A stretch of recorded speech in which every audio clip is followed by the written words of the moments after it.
welcome back to Mrs. Ruiz's class. Today we have another great interactive read aloud. We're going to read The Elves and the Shoemaker. So before we get into this great story, make sure you have your reading pal to help you through it. And let's look at our objective. So today, students will be listening and reading along to a story that has an important message from the author. We'll examine the characters carefully. Okay, so let's look at our cover and let's read to find out who is the author and who is the illustrator. The story was written by Nancy Leber, so that makes her the author, and illustrated by John Hovell, which makes him the illustrator. Yes. We look at the cover and we look at the title, Elves and Shoemaker. So that's a big hint as to what this book is going to be about. It's going to be about some elves and a shoemaker. So let's read to see what it's all about. You ready? Let's get into it. So here we see our title page, and we see an elf, and then we see a man, an older woman, and a cat peeking in on them. So maybe this is the shoemaker. Let's find out.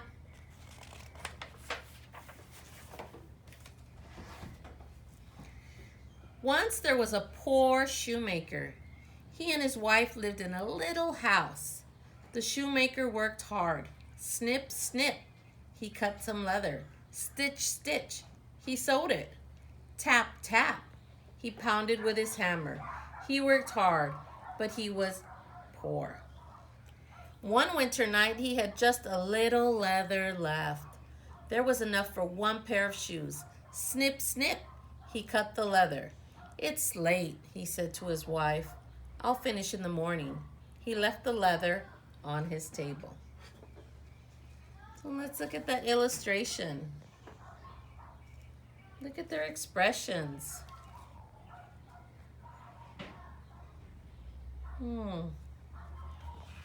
Let's see what happens next.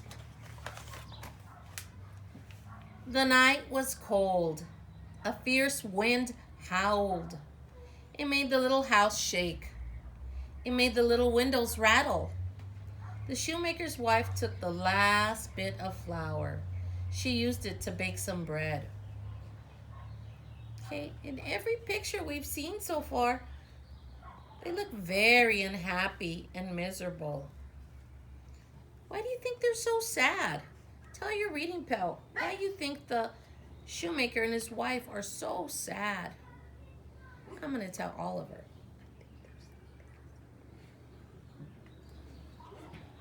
Oliver and I think they must be sad because they're really poor. It doesn't sound like they have much.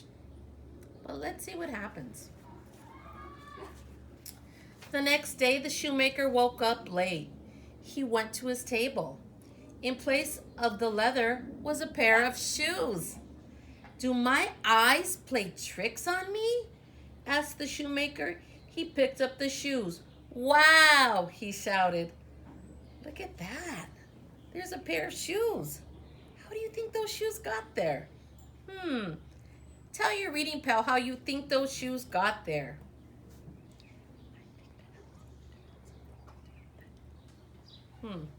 Let's see if you are correct. He sold the shoes that very day. Now the shoemaker could buy some more leather. Snip, snip, he cut the leather. It's late, he said to his wife. I'll finish in the morning. He left the leather on his table. So we really don't know how the shoes got there yet. Let's see if they say anything on the next page. The next day, the shoemaker woke early.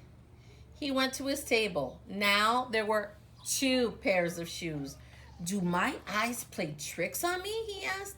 He looked at each pair. Wow, he shouted.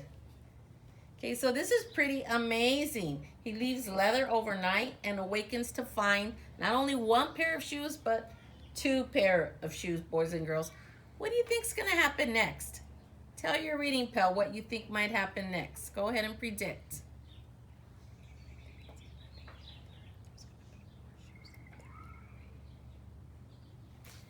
Let's see if you're correct. He sold both pairs that day. Now the shoemaker could buy more leather. Snip, snip, he cut the leather. It's late, he said to his wife. I'll finish in the morning. He left the leather on his table. I wonder what's going to happen. The next day, the shoemaker was up before the sun. He went to his table. Now there were 4 pairs of shoes. Wow, he shouted. He sold the handsome shoes right away. So it seems like every day that he leaves leather, it's like they're doubling and doubling. So if there were 4 pairs left here, I wonder how many are going to be left the next night. And look, everybody seems to be happier. So it went all winter.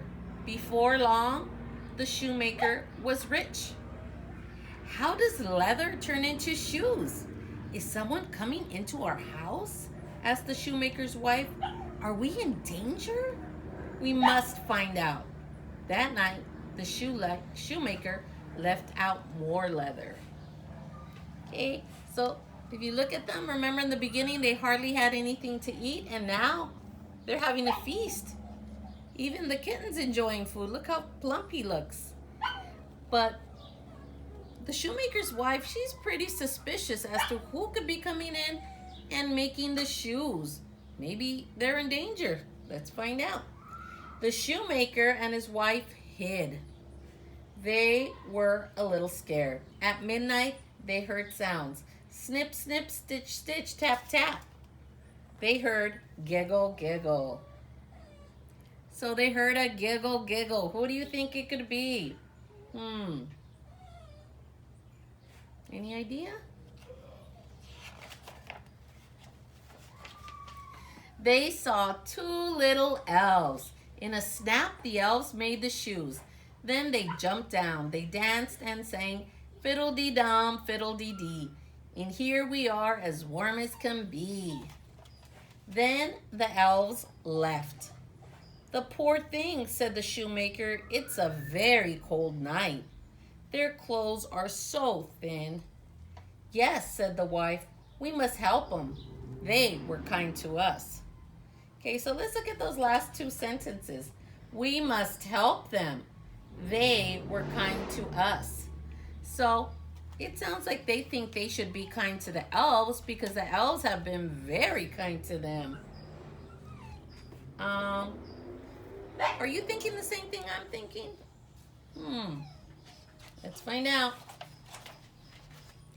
The shoemaker and his wife worked hard the next day. Snip, snip, stitch, stitch, tap, tap.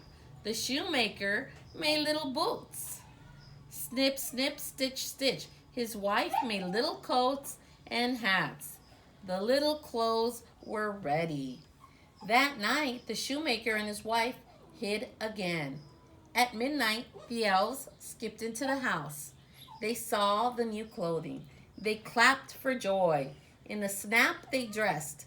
Then they danced and sang, fiddle-dee-dum, fiddle-dee-day. We won't work, we'll go and play. So look at everyone's face. Look at their expressions. How do you think they're feeling? Okay. I think they're pretty happy.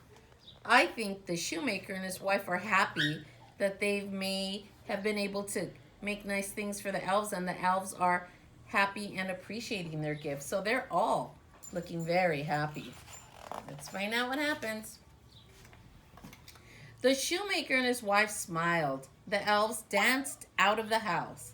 The elves never came back again. The shoemaker and his wife lived happily ever after. Sometimes they talked about their little friends. So here they are. Look at their faces. Super happy, nicely dressed. If you remember in the beginning, they looked pretty miserable. But now they are happy. This is a great story, and it has a lot. It shows kindness from many characters in the story. I want you to think about that. Okay, did you enjoy it, Oliver? Another super story, right? Okay, boys and girls, so now I'm going to ask you to take out your journal once again. And just like we've done in the past, you look for the first blank page, you put today's date, and you're going to write what you think is the author's message. What do you think the author wants you to learn from this story? So I'll say that this story has a very powerful message. They want anybody who reads this story to think about what the elves did for the shoemaker and his wife, and what the shoemaker and his wife did for the elves. It's really important to think about that. So feel free to go back and watch the recording again. It was a pretty short story, so please feel free to go back and listen to it again and think about it. And remember, I'm asking for the author's message. So when the author wrote this story, they probably wanted the readers to learn something. And that's what I want you to write about. What do you think the author wants you to learn from this story? So once again, this is another great story that you'll be able to find in our classroom library. I hope you enjoyed it, and I can't wait to share another story with you. Are you ready to say goodbye, Oliver? Bye.